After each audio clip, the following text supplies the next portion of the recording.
Hai adik-adik, ketemu lagi di ibadah sekolah minggu Pelnap Bakti. Nah, siapa di sini yang udah sikat gigi? Yang udah minum susu? Yang udah makan? Wah, kalau udah semua, berarti udah siap ya. Kita mau memuji Tuhan, kita mau beribadah kepada Tuhan. Yuk, semuanya kita tutup matanya, kita lipat tangannya, kita berdoa. Tuhan Yesus, terima kasih. Hari ini kami boleh berbakti. Tuhan Yesus, kami undang ada di tengah kami, bersama kami memuji Tuhan di dalam nama Tuhan Yesus Kristus. Haleluya. Amin. Selamat pagi adik-adik. Hari ini kita akan memuji Tuhan bersama-sama. Siapa yang bersuka cita pagi hari ini boleh lambaikan tangannya? Hari ini Kakak Ripka, Kak Surya, Kakak Kris, Kakak Yos akan memuji Tuhan bersama dengan adik-adik. Kita mau nyanyi lagu yang pertama dari Terbit Matahari.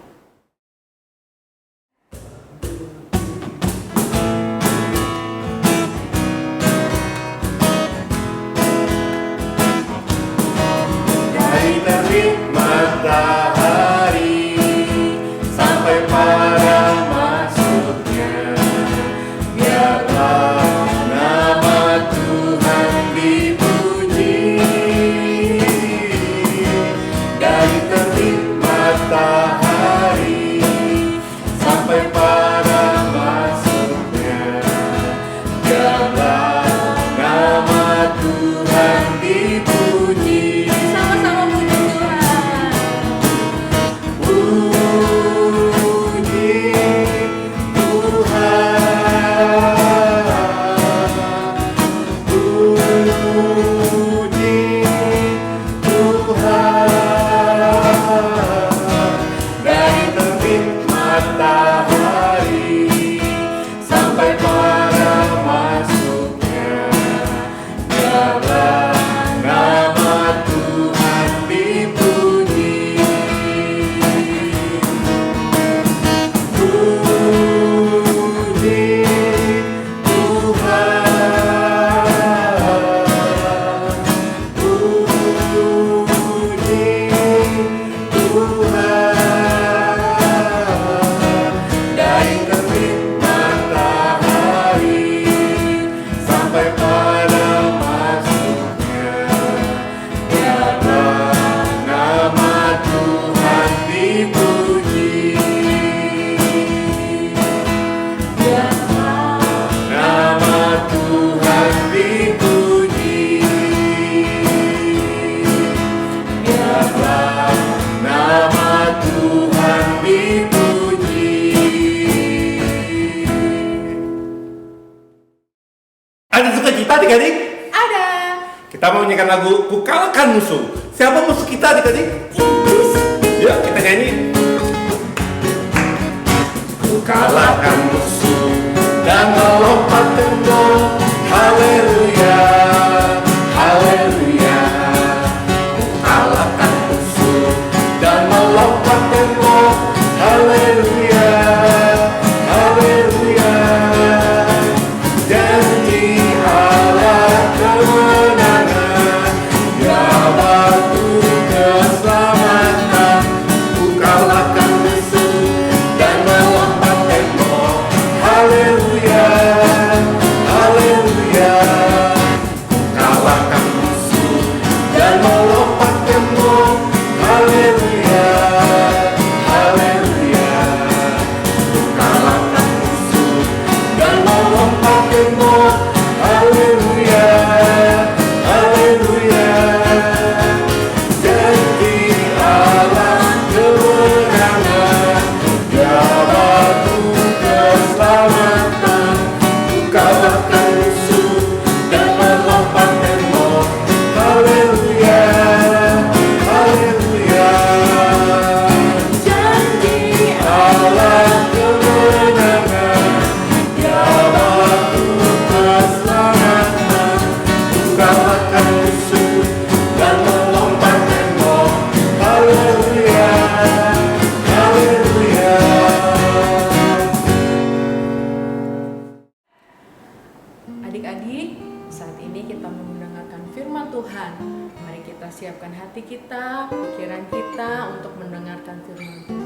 Dan sama-sama kita mau menyanyikan lagu Itu Nama Yang Indah.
Melipat tangan kita berdoa. Tuhan Yesus, terima kasih kalau kami sudah memuji dan memuliakan nama Tuhan. Saat ini kami mau duduk diam mendengarkan firman Tuhan. Persiapkan hati kami ya Tuhan, biar menjadi tanah yang subur untuk menerima firman Tuhan. Terima kasih Tuhan Yesus. Dalam nama Tuhan Yesus, kami sudah berdoa. Haleluya. Amin. Selamat pagi adik-adik. Apa kabar? Sehat-sehat semua ya? Kakak ucapkan selamat naik kelas buat kalian semua. Kakak mau tanya nih, kalian pernah nggak membuat rencana rahasia? Rencana yang kalian buat secara diam-diam untuk membuat kejutan. Ayo adik-adik duduk yang rapih dan dengarkan cerita firman Tuhan ini dengan baik. Kakak akan cerita dari 2 Raja-Raja pasal 6 ayat 8 sampai 23 mengenai Nabi Elisa. Seorang nabi, ia mengajar bangsa Israel untuk menyembah Tuhan dan taat kepada perintah-perintah Tuhan. Setiap hari Nabi Elisa berdoa, berbicara kepada Tuhan dan mendengarkan suara Tuhan. Sama seperti guru-guru sekolah minggu kalian yang suka berdoa buat kalian, Nabi Elisa berdoa bagi bangsa Israel, agar bangsa Israel takut akan Tuhan dan dilindungi oleh Tuhan dari bangsa-bangsa yang ada di sekitarnya yang suka mengganggu dan menyerang. Salah satunya adalah bangsa Aram. Bangsa Aram dipimpin oleh seorang raja yang bernama Ben-Hadad. Ben-Hadad suka sekali berperang dan dia ingin menguasai bangsa Israel. Kali ini Raja Ben-Hadad mengajak kapten-kapten perangnya untuk menyusun sebuah rencana. rencana untuk menyerang bangsa Israel secara tiba-tiba agar bangsa Israel bisa dihancurkan. Bersama dengan kapten-kaptennya, Raja Ben-Hadad di dalam ruangan yang tertutup menyusun rencana di mana, kapan, dan bagaimana akan menyerang bangsa Israel.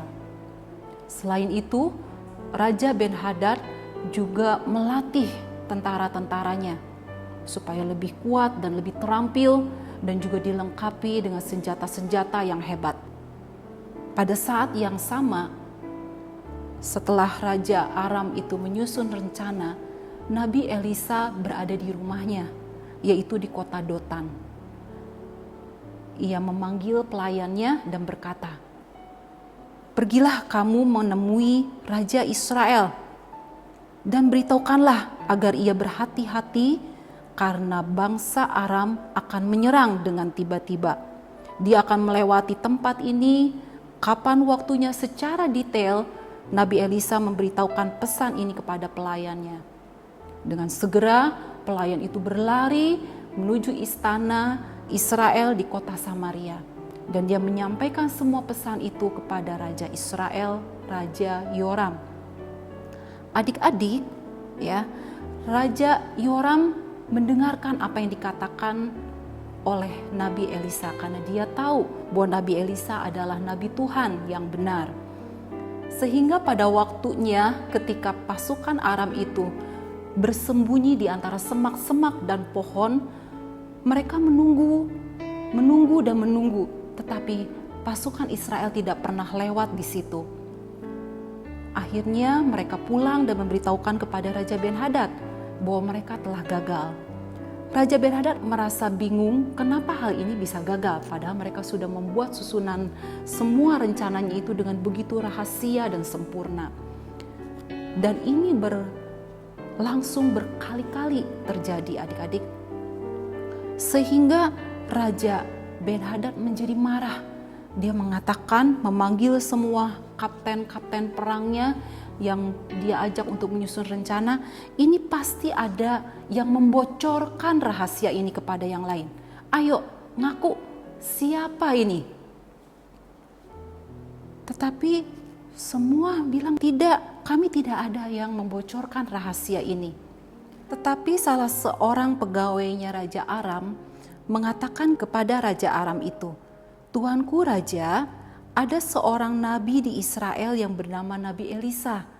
Dialah yang memberitahukan kepada Raja Israel tentang perkataan yang diucapkan oleh tuanku di kamar tidur tuanku.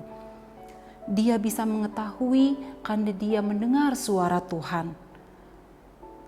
Kemudian Raja Aram berpikir dan menyusun rencana bahwa dia harus menangkap Nabi Elisa agar Nabi Elisa tidak bisa mengganggu rencananya lagi dan dia bisa menyerang bangsa Israel.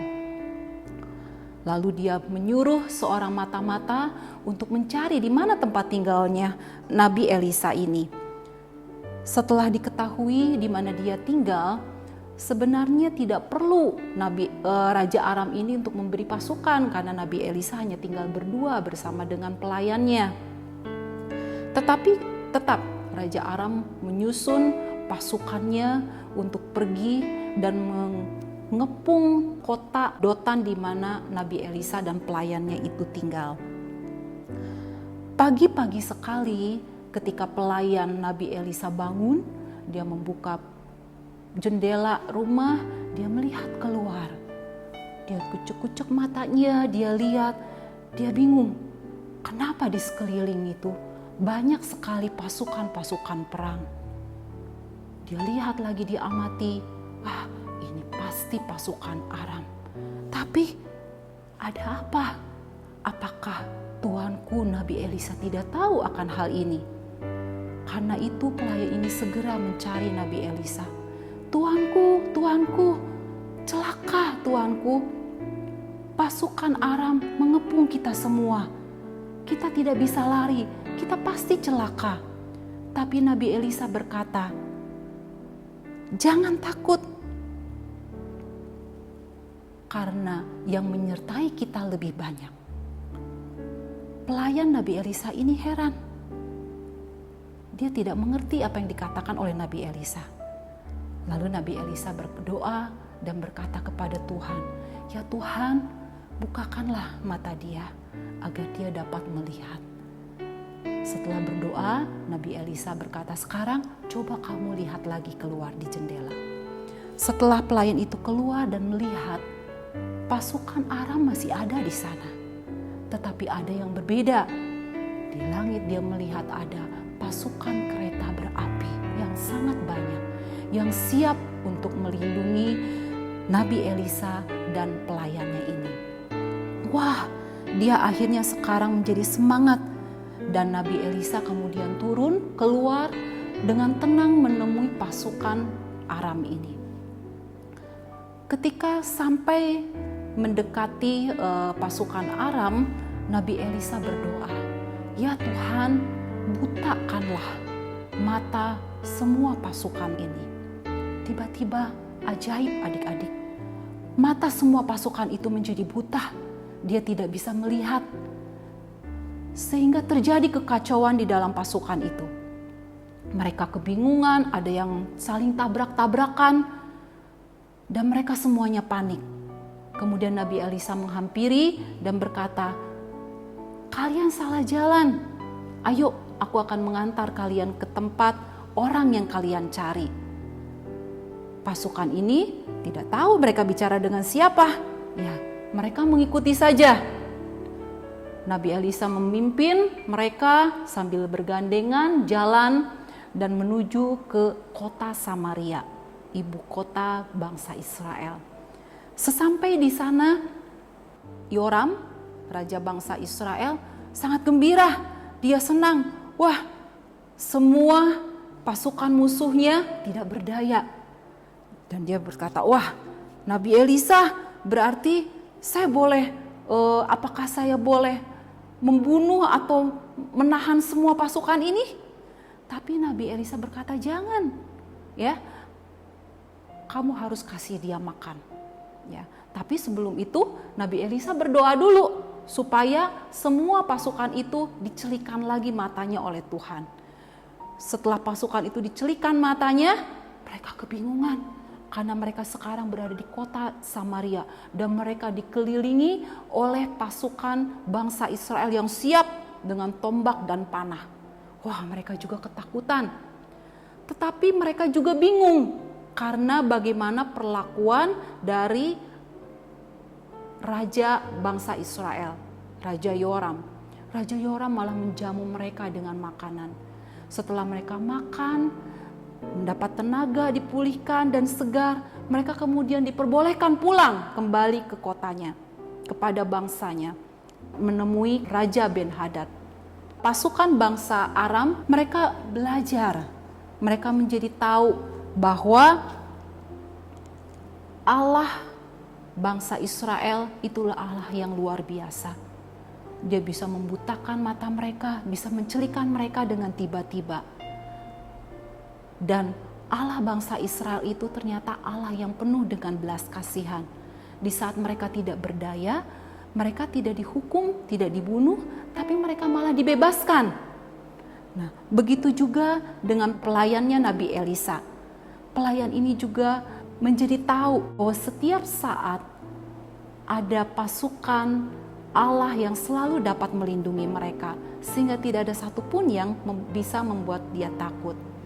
Adik-adik, dari sini kita bisa belajar bahwa Allahnya Nabi Elisa, Allahnya pelayan Nabi Elisa itu adalah sama, baik dulu, sekarang, ya, dan selamanya. Dia adalah Allah yang penuh dengan kuasa yang sama, dan dia juga mengasihi kita semua, mengasihi adik-adik dan selalu melindungi adik-adik. Jadi adik-adik tidak perlu takut akan apapun. Seperti pada ayat mas kita pada Roma pasal 8 ayat 31 bagian B. Jika Allah di pihak kita, siapakah yang akan melawan kita? Adik-adik bisa hafalkan ayat ini dan mari kita berdoa. Tuhan Yesus yang baik, kami sangat bersyukur karena kami memiliki Allah yang luar biasa. Allah yang mengasihi kami, sehingga tidak ada satupun yang dapat membuat kami takut, karena kami dapat terus berharap kepada Engkau. Terima kasih Tuhan Yesus, kami mau tetap percaya kepada Engkau dengan segenap kehidupan kami. Di dalam nama Tuhan Yesus kami telah berdoa. Haleluya, amin.